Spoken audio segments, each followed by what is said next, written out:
There is a point, I think, to this story. Maybe not. We'll see. Shadow IT. Going Shadow. on. Oh, no, one more time. Shadow. Talk AI, right? Let's talk about AI, baby. Let's talk about you and me. Let's talk about all the bad things, all the good things that may be.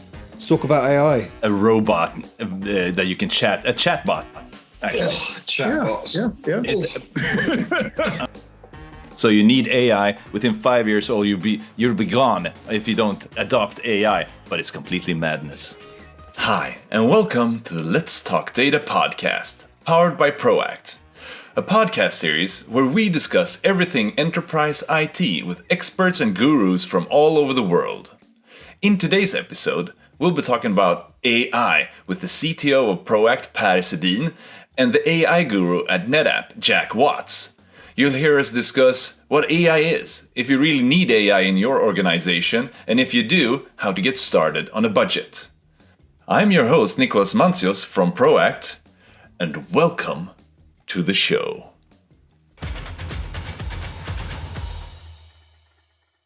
So, Jack, when are the Terminators coming? Well, according to the films, very soon. Cool. But we're not living in a film, right?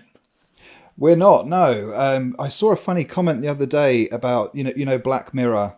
Thanks to Charlie Booker for playing out season 6 in 2020, and we're living it as opposed to actually watching it. But Black Mirror is a fantastic representation of the sci-fi sort of exploded, right? And I really love that. Yeah, that is cool. I think that's, the sci-fi parts of when people think of AI, it's always the sci-fi parts.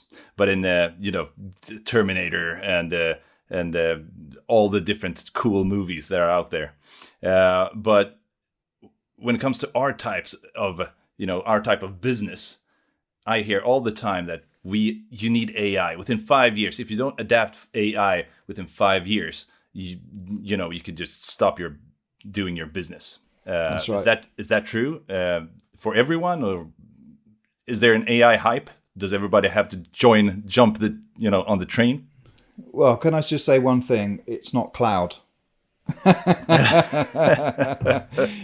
It's being done in the cloud, but it's not cloud, right? When it comes to AI hype, I think there is a lot of companies out there that are taking traditional machine learning, traditional, support vector machines, handcrafted stuff, and badging that as AI. Right. Whilst it is AI in a kind of general term, the real AI I see is where we're actually training machines to understand from a perceptual point of view. Computer vision is the easiest one, right? Teaching a machine what a cat or a dog looks like. What a person looks like, what a person of a specific ethnicity looks like. That is very easy to do nowadays. But then it's what's the action afterwards, I think also. The automation there is where it really comes in. That to me is AI. But, I love people trying to convince me otherwise. Yeah, exactly. So AI, some form of intelligence, built together with automation, you say? Yes. Okay. All right, that's cool. Guys, isn't there kind of a paradox? Because it is. I wouldn't say it's the flavor of the month, but I mean it's to Jack's point. It was a few years back. It was cloud. If you don't have a cloud strategy, you would be dead as a business. Right. Now it's kind of AI. It might be something else next year. But I mean there is always a grain of truth in here. But I guess we as an industry, we like to make things happen now. We get people excited and maybe can increase the urgency. But there are absolutely things in AI that we already see happening. And I think there is kind of a paradox here, because if you look at some of the tools you're using every day, it could be your digital assistant like Siri or Alexa, and some of the search algorithms that we don't even think about. They have super advanced algorithms written by the cleverest people probably in the world, and we don't even think about it. Then we say, then we go to your business, and suddenly you have to adopt AI in your specific line of business, and you might feel it's super advanced on some of the things that you have on your fingertips, on your phones, and you might feel that you're way behind Right. in your own business, and maybe you are, and maybe you're not. I guess it depends, but we are certainly creating this sense of urgency. If you don't do it now, you're going to be dead in a few years as a business, an organization, whatever you are. Exactly. And that there might be always some grace and truth, but I mean, it's never that radical. Change is never that radical usually. But absolutely, there are pioneers, and I see a lot of customers are, of course, everyone is interested. And a few of them are actually doing this already, but not everyone. So if you haven't done it here and now, you're not that far behind everyone else. But you should pay attention, I think. Exactly. I think, what's interesting, you're mentioning all these voice assistants and stuff like that, most people have available, might not be using, but everybody has a smartphone today, and you have some form of voice assistant there. Let me tell you an anecdote, me using AI.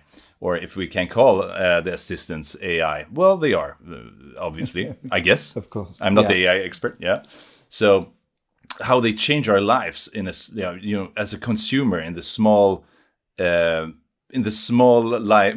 my small life, like a private person.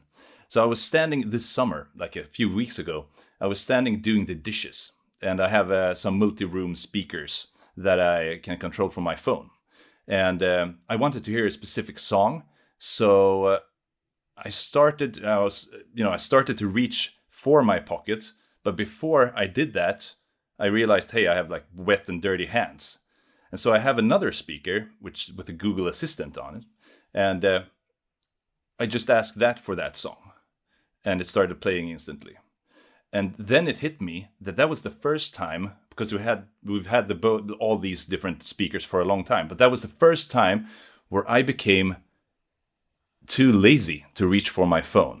It wasn't just because I had like dirty hands or wet hands. I was too lazy to reach for my phone, open the app, find the song, search for the song, go to my playlist, choose the speakers, just ask the speaker. And it hit me like, damn, I've finally adopted this, voice controlling stuff. It should be that, you shouldn't even notice. I mean, it's like on your iPhone, when they took away, the round button there, the screening of your fingerprints, and they went to this face recognition with AI algorithms, And I was really upset because I love the way it worked with the old iPhones, and I said, I'm not sure that's going to work. So a little bit grumpy CTO say, I'm not sure it's going to work. I use it hundreds of times a day, and it never fails. It's amazing how it's a technology super advanced, and you don't even notice it. That's what I really like about it, and I think your experience is the same. It worked. You didn't even have to think about it. You just did what you wanted to do. I think that is technology supporting your life in a really good way. Exactly. And so, I mean, in these cases, that's AI products that exist now that we use every day that we don't think too much about. But when it comes to enterprise adoption of AI, let's say you're a company, as far as you know, you don't have any AI solutions. You might use third-party AI solutions, but hey, all these Proact companies, they tell you that you need to adopt AI within 5 years. So what should I do? Where do I begin? Or do I even need it? I mean, that's the really interesting point that you raised there. Thank you, Proact, for raising fear within our customers around AI. Because it certainly drives conversations, and you say about having accessibility to smart speakers. I have an NVIDIA Shield which has Chromecast built in, Google Assistant built in on every single TV in my house, including the one in my office. I have smart speakers. I have both Alexa and Google in in most of my rooms as well, because I've been pulled into both ecosystems, right? And I really love them. But you're talking a lot around natural language. Okay, so there's natural language processing and natural language understanding. So the processing element is taking voice, transcribing into text, understanding that text, and then it goes to NLU when you're then understanding that text. What's the construct of the sentence? What is the person asking? And then, you're saying about asking a certain assistant to play you a song. You can get even lazier, right? So I hear my wife saying, play radio station from London in this region and on this time, whatever. When actually she could just say, play hot. And really shorten the sequence down. But that natural language understanding comes from English mainly, because we've got the big companies doing it, right? And then you can say, all right, you may have third-party applications within your business that are leveraging an Amazon ecosystem, a Google ecosystem, hell, even a Microsoft ecosystem. You may have seen PowerPoint now. If you're on Office 365, you can actually have it transcribe your voice as you're presenting, right? And you can record that and play it back. And it's almost like a teaching element there. It's fantastic. Where it becomes more difficult is I'm speaking to two very good-looking Swedish guys, right? And you guys have a fantastic English accent, and you're actually really understandable. When you come into the UK, thank you. You're so welcome. Are you talking about us? Yeah, absolutely. Of course, he is. I don't know. He said good looking. I know we're virtual, but I did use the term good looking. I'm so sorry. Don't want to offend anyone out there that's actually watching this. But certainly, when it comes to dialect detection, right, switching on to the right model for the right dialect, for the right regionality of where you guys have come from, where you've learned English, whether you've learned English from watching English TV or American TV, all of these substreams of dialects have to be detected instantaneously to switch on to an accurate model. Once that accurate model is found, then they can start doing the NLU, right, after the fact. You imagine a large global bank, right? Mm-hmm. They have hundreds of thousands of staff in various locations. They want to understand, whether it's insider trading, fraud, from an internal perspective, but then externally for their customers, when they ring up on the phone, oh, hello, I'd like to discuss mortgages today. As soon as they say the word mortgage, the person they're speaking to on the phone from the organization is presented with all the mortgage information. Then it's already understood and fingerprinted that person's voice. Couple of security checks, they're done. Where is the phone location? What version of iOS is it using? Is it the same version of iOS that's linked to their internet banking account on their app on their phone?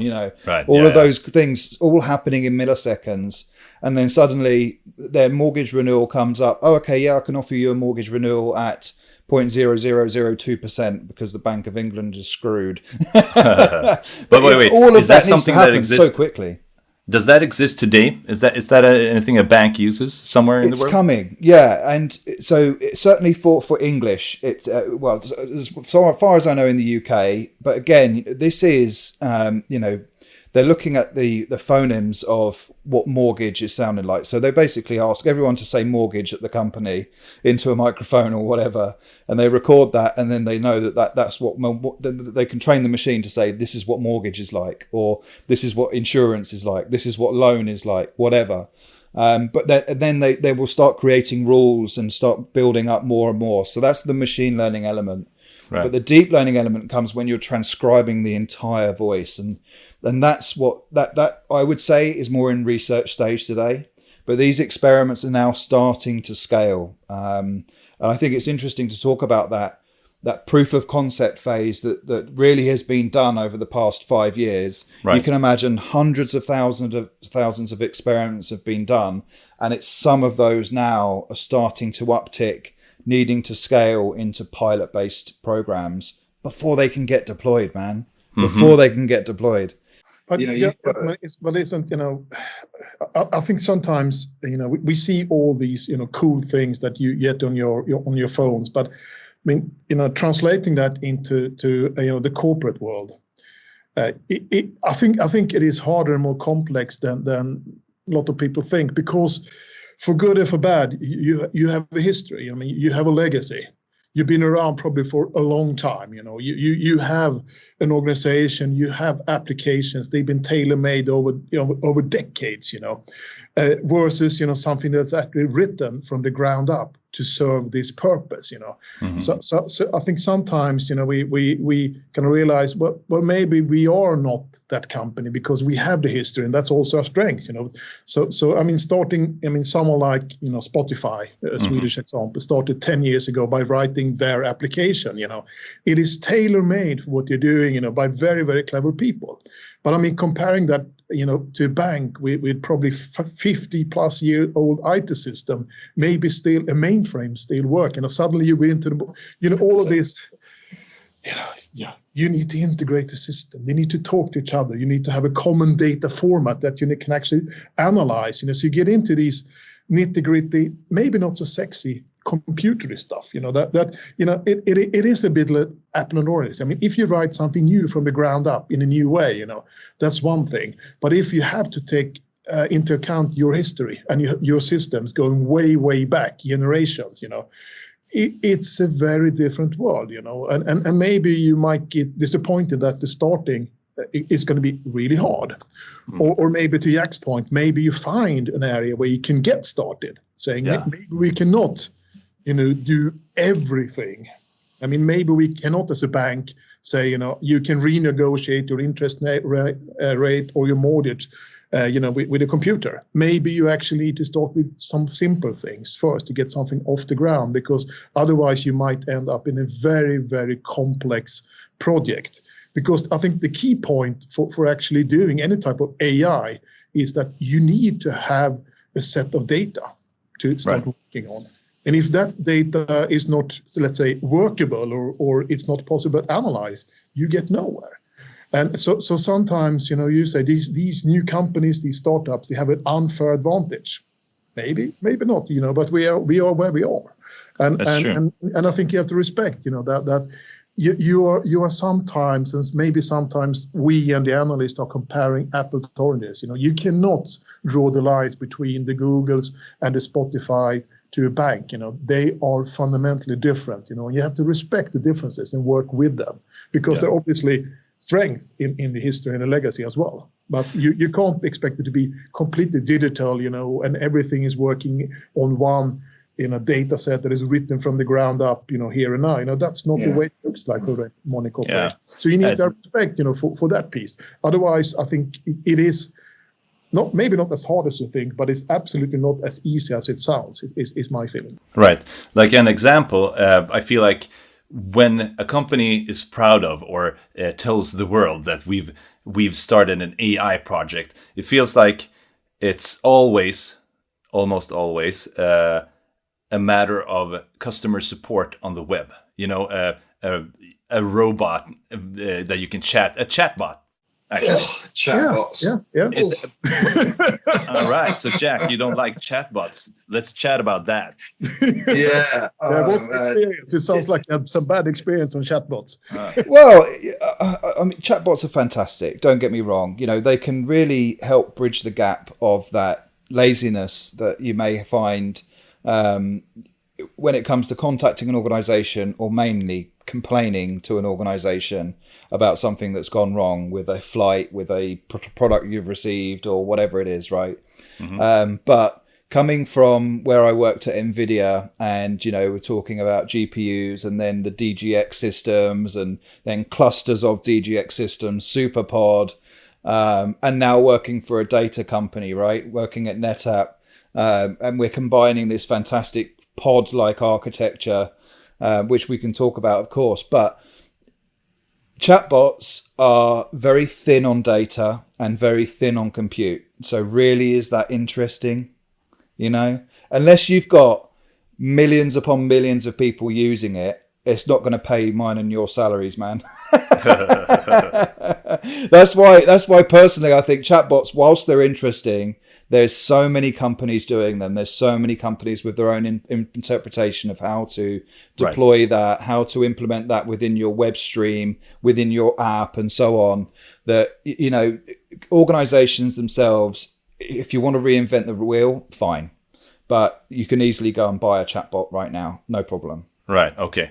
But I have an example which I've kind of found interesting, because we had a seminar, you know, and this guy has been he used to work for this company, and they do a lot of, you know, they do shipping, and both people and you know, goods deliveries across the world, and with ships or like shipping. With ships, yes, on freight ships, and they started with a chatbot.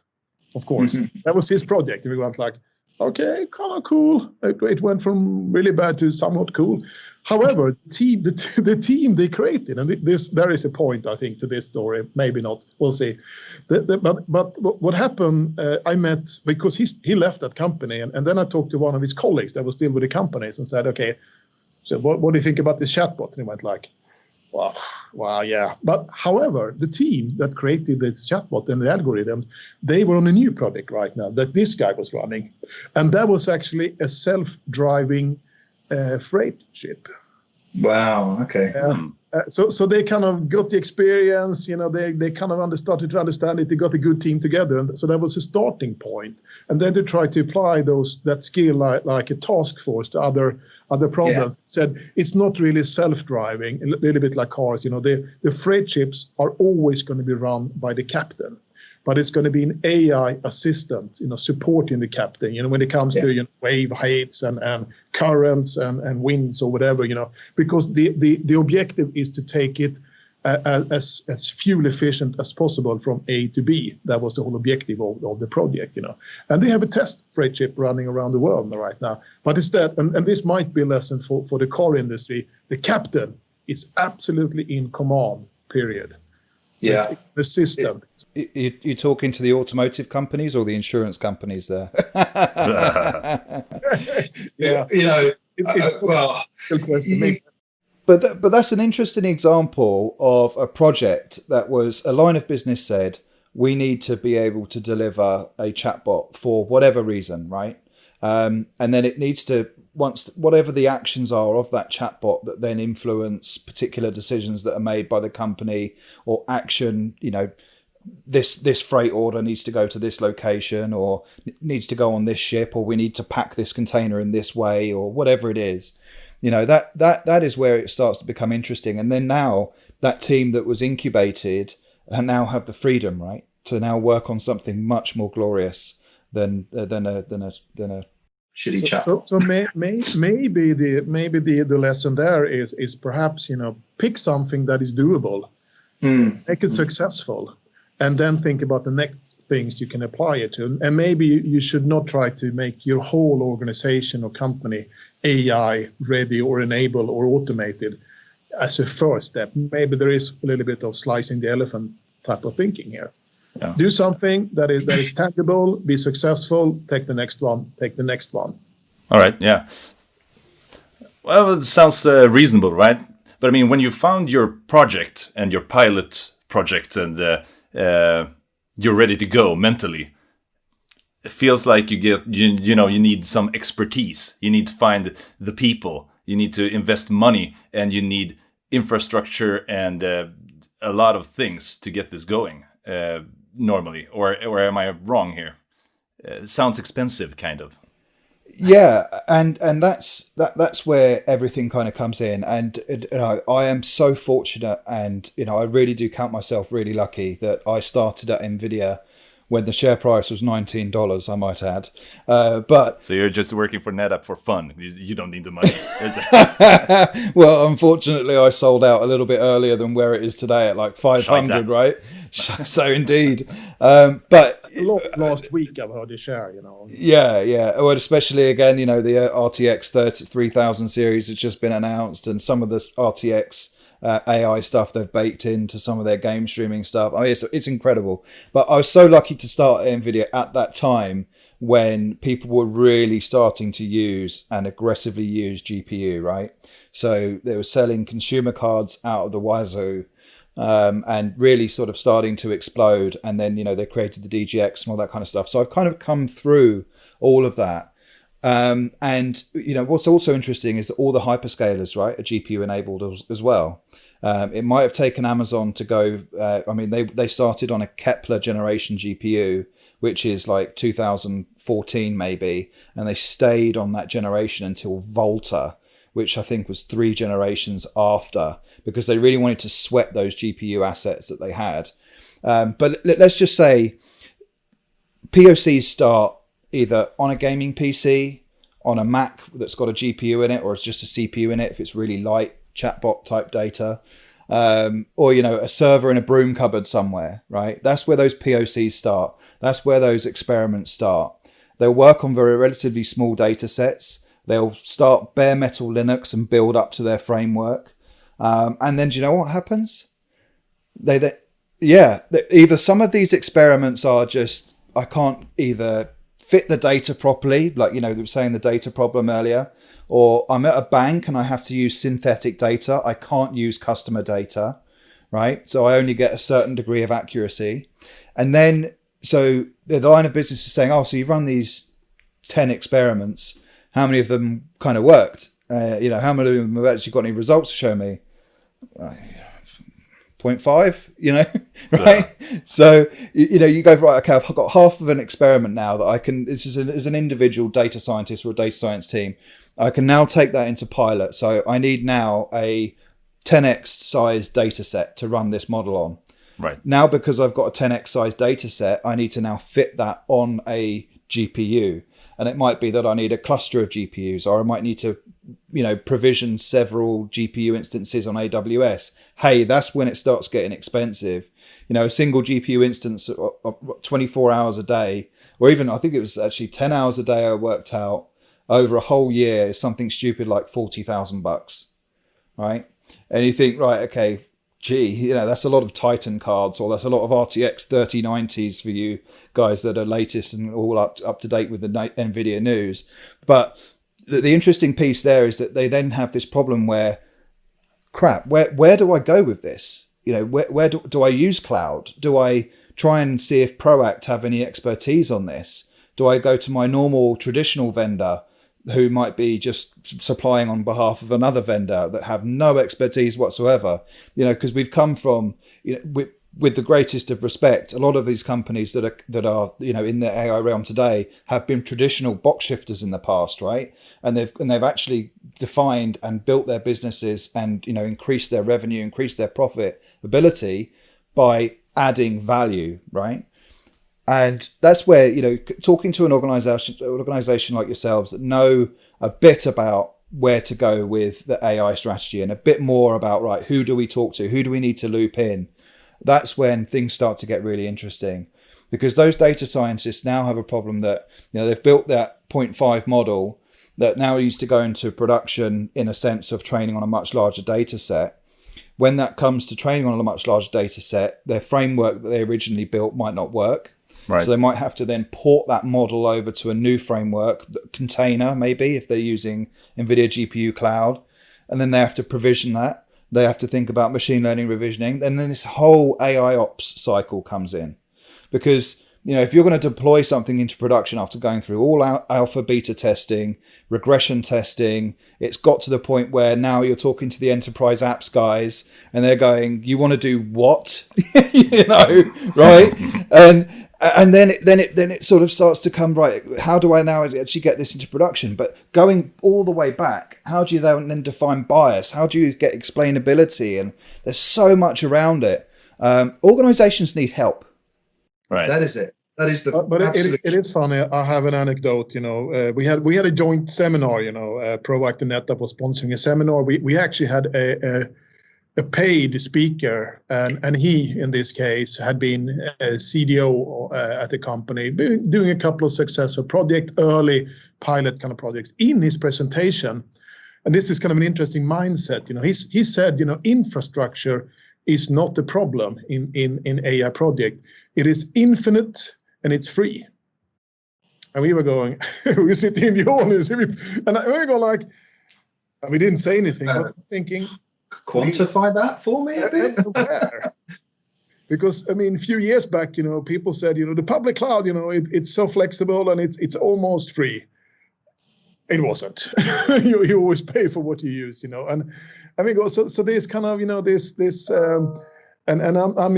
of course nerdy on infrastructure, and we think that's relevant. It makes sense, and that there is a reason why we think a shared enterprise infrastructure, with that you actually can control your data or share or to protect your data is important. But the other side, it is just infrastructure. It doesn't cost anything. It's kind of free and infinite. These two worlds have to meet somewhere, because otherwise you're going to have some friction, because you're going to have the IT ops people in your organization as a data scientist going, no, it's not infinite and it's not free. And by the way, we have data policies and compliance rules, so, Yeah. And you don't have that either, so there might be kind of a lose-lose type of discussion here if you're not careful.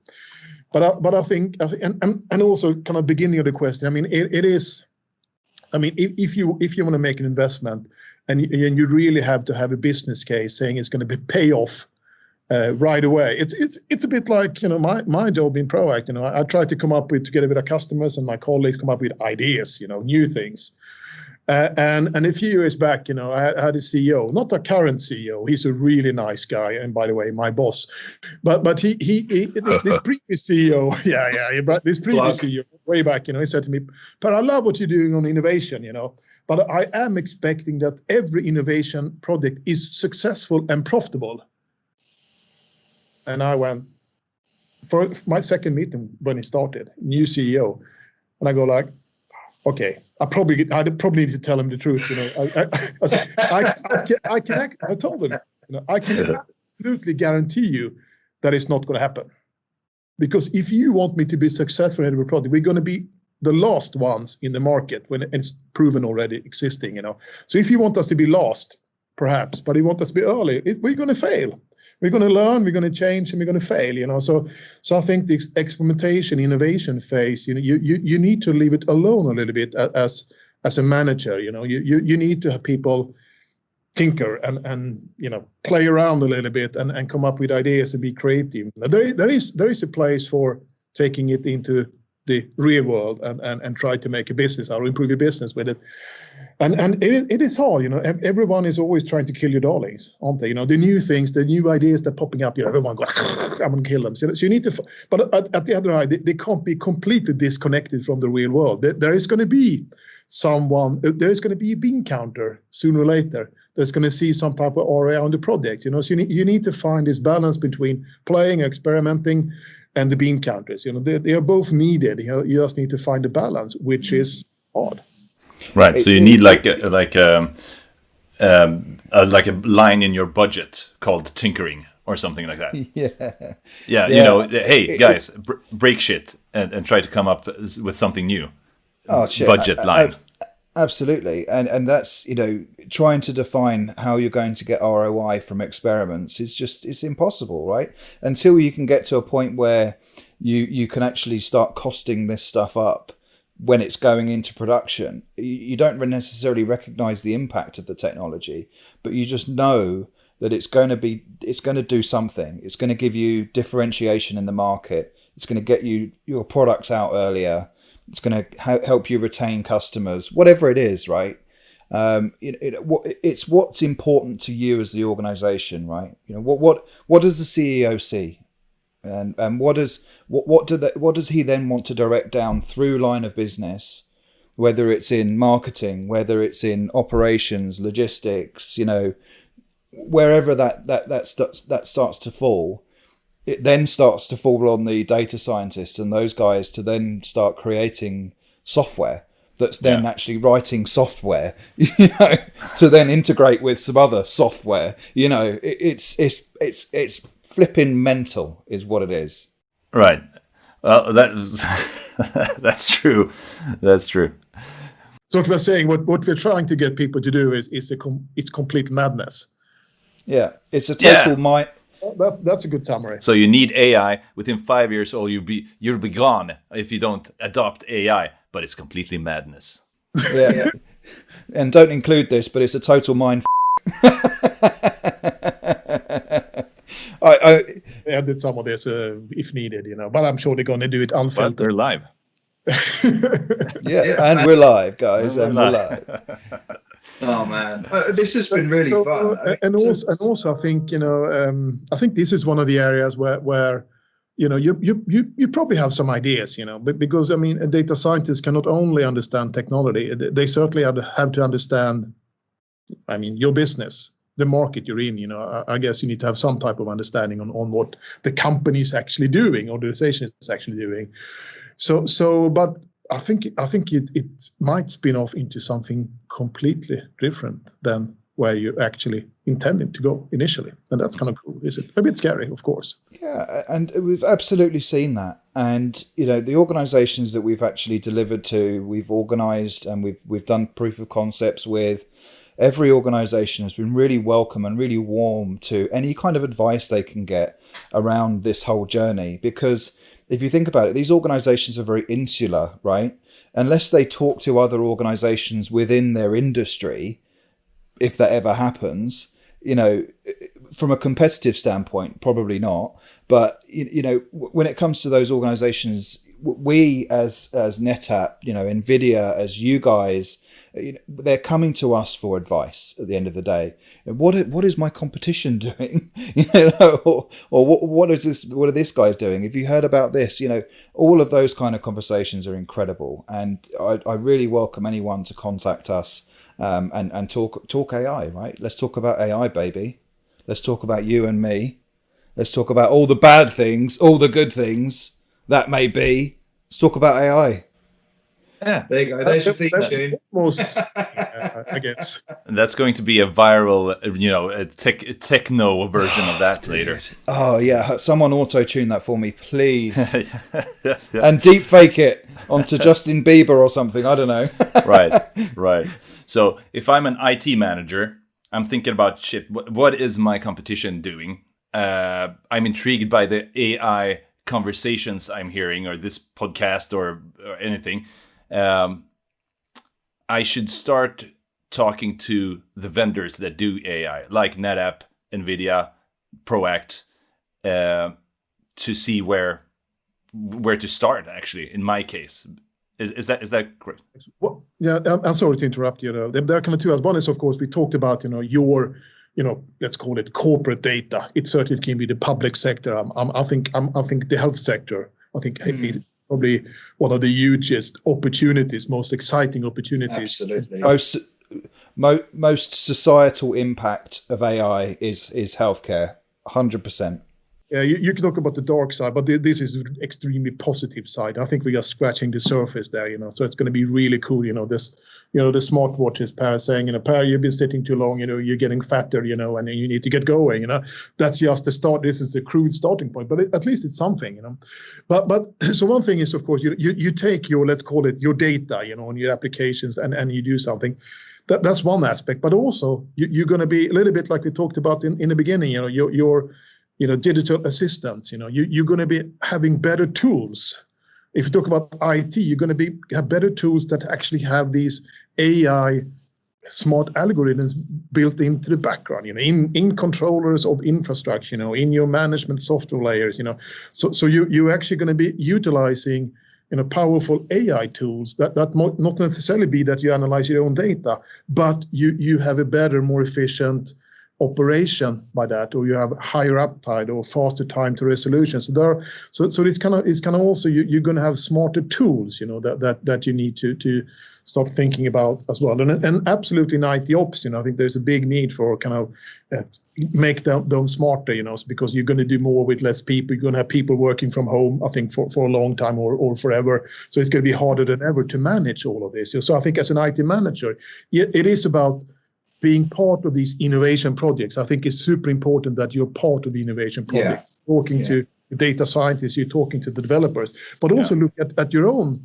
I mean, could you have okay, don't throw up now, Jack, but could you have a chatbot for your internal IT support? Maybe, maybe not. Or could you put tool sets, in the hands of your organization that's going to make you more efficient? So perhaps you can focus even more on innovation projects. So there are kind of different aspects of that one. But we all talk about, your uniqueness in the market. We talk about your unique data. And of course, that might be the most exciting one conceptually, and I think for your business people. But there is another aspect of AI that you actually start utilizing the tools that is being provided to you from us and other technology partners.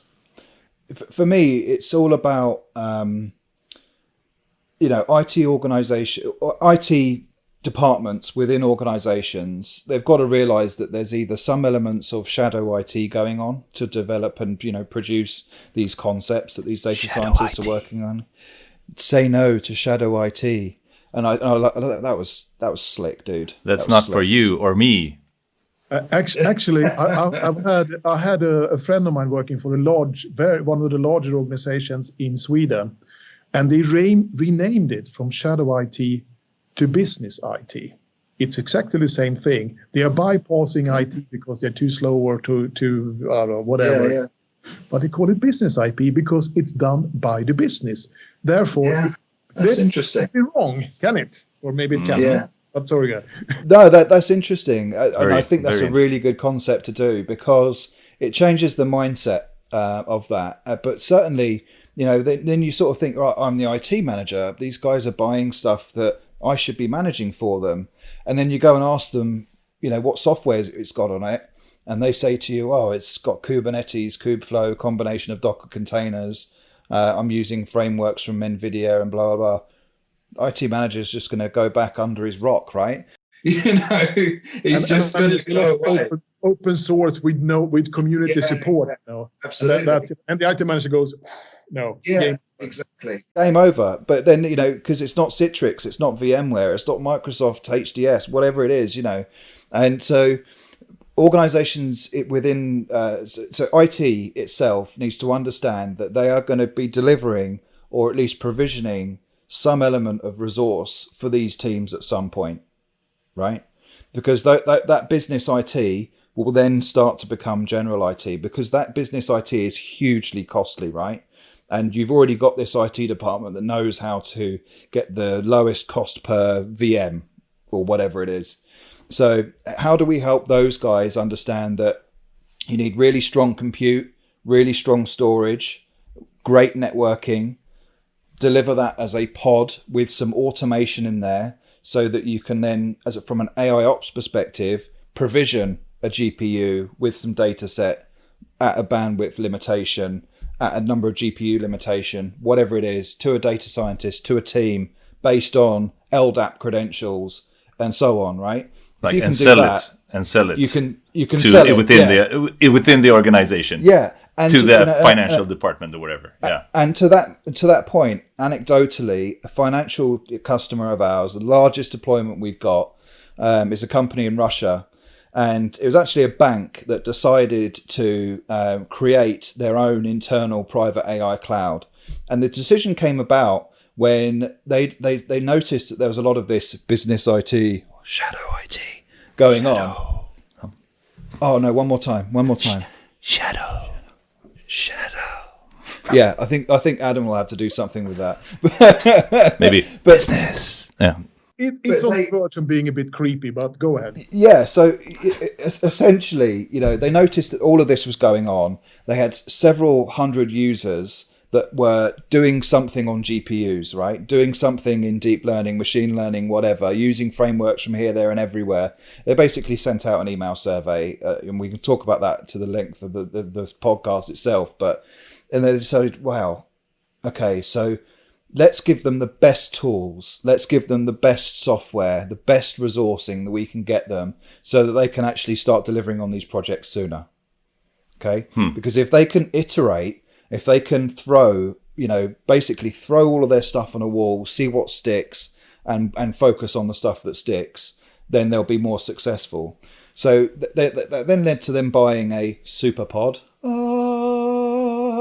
And that was, glorious. Obviously, NVIDIA had a big payday. We had a good payday. And, they've now decided to actually conceptually build that together as a private cloud, split off a new organization, and actually offer that resource out externally to then help resource it, to help research, to help other companies, to help their competition, maybe, to leverage and build AI successful projects.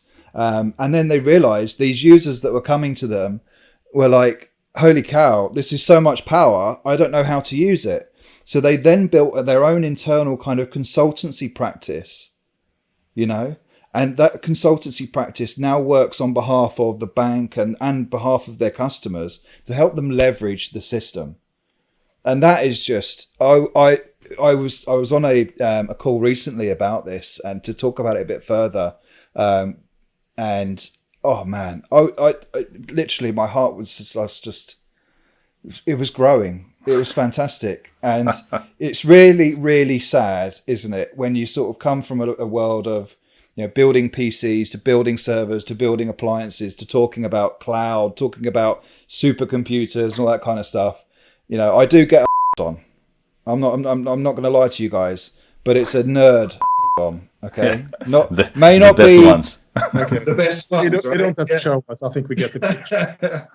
But I think to the same context. I was actually before this we were sitting here chatting. I actually meeting with an organization called AI Sweden, and I'm sure there are similar ones, across Europe, because they have connections across Europe as well. But it's actually, I guess, a collaboration of the private sector, a lot of the transportation, because they've been early on in Sweden, the west part of Sweden, but also from other parts, we have finance. They have a lot of research institutions, universities in there. Some, private, public companies, research, they have, and what they're doing, they certainly they have lawyers in there, so they are discussing the legal implications of AI, the law, what can be done, because there's still a lot of confusion, I think more confusion than ever around, what is legally doable or not doable, and lawyers are usually kind of in between, saying we can't say yes, maybe no, so it's probably no. But so they're helping on that one. But what they're doing as well is they are actually sharing data. So some of these larger organizations, public and private, are actually sharing data for people to try on, and they are sharing algorithms. They're sharing tools. So they have these I guess open source thinking, because it is for the greater good of AI development in the public and the private sector. In this case, of Sweden, but with connections to the rest of Europe, And this is kind of a volunteer organization that can be sponsored. Some obviously need some money, so they get some funding from the government, but also some private funding from some of the larger members. But you can come there as a startup, you can test, you can try. There is some hardware you can run it on. But more important, there is a data set and there are algorithms that you can test and tweak and tune, and just for the, I guess, greater good, to increase, the knowledge, to be more successful on AI in any type of dimension. And that's the whole purpose. So you're saying it's open source AI algorithms that you can test on, but then also take with you? More than open source. Some of them have actually given their own proprietary algorithms into this as well, Okay. But so people can then what they call fork it, right? So they can take what they've done, fork it, do some what's called transfer learning, take the weights that have already been trained, add more data to it, increase the accuracy or mold it towards their business angle, and go on. That is fantastic. AI Sweden, I love you. You can go there and you can actually, you have platforms, you have data sets, you have algorithms, you can test your idea. So you don't have to start invent the wheel from the beginning. At least absolutely, you get the materials to build the wheel instead. So what's going to happen? Nobody knows. Hopefully, some cool stuff coming out of it. But I mean, you again, the only kind of parameters you can kind of put on this whole market is you have a look at the number of AI papers that have been produced over the last 10 years, right? Or machine learning or deep learning papers or whatever. The hockey stick is just incredible. And then these guys are now going to work in IT organizations. Another parameter is you could look at the number of developers that NVIDIA have in general for CUDA. Then you have a look at the number of developers or downloads of a CUDNN, which is their library for deep neural networks, which is baked into all of the main frameworks and so on, lots of works. But that is it's not going to go away anytime soon. Kids, do not go to university to learn how to play games. Play games on your own time, okay? You need to go and learn computer science and data science and further it as far as you can be bothered, to be honest with you, before you start getting snapped up into a job and earn that money. Yeah, that's very good, Jack. I was a police officer in an earlier life. But that's a career tip of the day. Exactly. I like it, and I certainly agree with you on that one. Absolutely. And it's just I'm absolutely amazed with what has been capable over the last few years, and I'm so excited for the future, genuinely. And you mentioned about all of this sharing, all of this collaboration, the data science community as a whole. Calling out to you guys, really, you guys are fantastic. You're producing some of the most groundbreaking research out there. We want to help you be more efficient in what you do. And we're not detracting from what you do as a core job. We just don't want you to mess around with anything underneath the framework, between the framework and Linux. Right. Let's help you just get that accelerated, get that time to value, and get that paycheck. Get those extra shares in that startup, get that extra equity. It's just, you'll get there 100%. And Nikolaus, you and I were on another kind of Swedish recording in the summer, and we had one of our customers, who actually not from the IT, but the professor of data science at this university. Mm-hmm. And he talked about, because they are different, projects, and they're different professors, and of course, they have different budgets, and they bought a shared infrastructure solution. And he was professor of data science. This is not an IT operations guy. He's not even close. Yeah. But the value he saw, instead of them buying their own box, maybe under the desktop, they actually bought a shared GPU farm with shared storage and, of course, a fast network connecting. Because he said that gave us so much more speed and flexibility, because now they're automating all this, so they can provision it and they can share it, across different. So when you run your jobs, you get so much more power. So he said this is an amazing solution for us as data scientists. It helps our research and our students, not that we as infrastructure geek things, of course you want to sell you shared infrastructure because we make more money. That's one thing. Of course we want to do that. We want to make some money, not as a data scientist, but still some money at the end of the day. Just a little bit. Yeah, a little bit, so we can play. But he said, no, this is really bringing value. So one of the things that we are going to be sharing in this AI Sweden network, or they're going to be sharing, is actually how they automate the provisioning for different research groups, so they can dynamically, which is an open source algorithm they are writing. So that is very cool from an infrastructure perspective as well. But I just want to add that if I remember correctly, what they did with this platform was a lot of things, but one of the things that they did was train these algorithms they had on, like you said, Jack, before. It's pretty easy to do facial recognition and stuff like that, but they were doing it on tumors, on X-ray pictures and stuff like that, and to automate that and make that faster, the analysis of them. And for the ones that the AI flagged, I think pathology, is the research area, isn't it? Pathology. Yeah. And they were applying AI to pathology. And do you know what? I don't know. So what are the Swedish laws around patient data? Can it leave the hospital? It's interesting, because that was one of the reasons they would absolutely not put it in anything type of public cloud at all, period. But then the actual, so you go for an MRI scan, yeah? And you go for a CT scan, you go for an X-ray, whatever. That file, is that shared outside of the hospital? So how do you then say, so they're building this pathology environment, right? Digital pathology. And they say, right, I've got 10,000 images because I've got an open source data set for this particular cancer. How do you increase your accuracy by having access to over 1 million patient data, 8 million patient data, the population of Sweden patient data. How do they do that? I mean, that's, I guess, where the law is sometimes, slowing things down, So they have a special data set now they are allowed to use, which is in any way anonymized, so you can't figure anything out, Yeah. But obviously that will not scale for the future.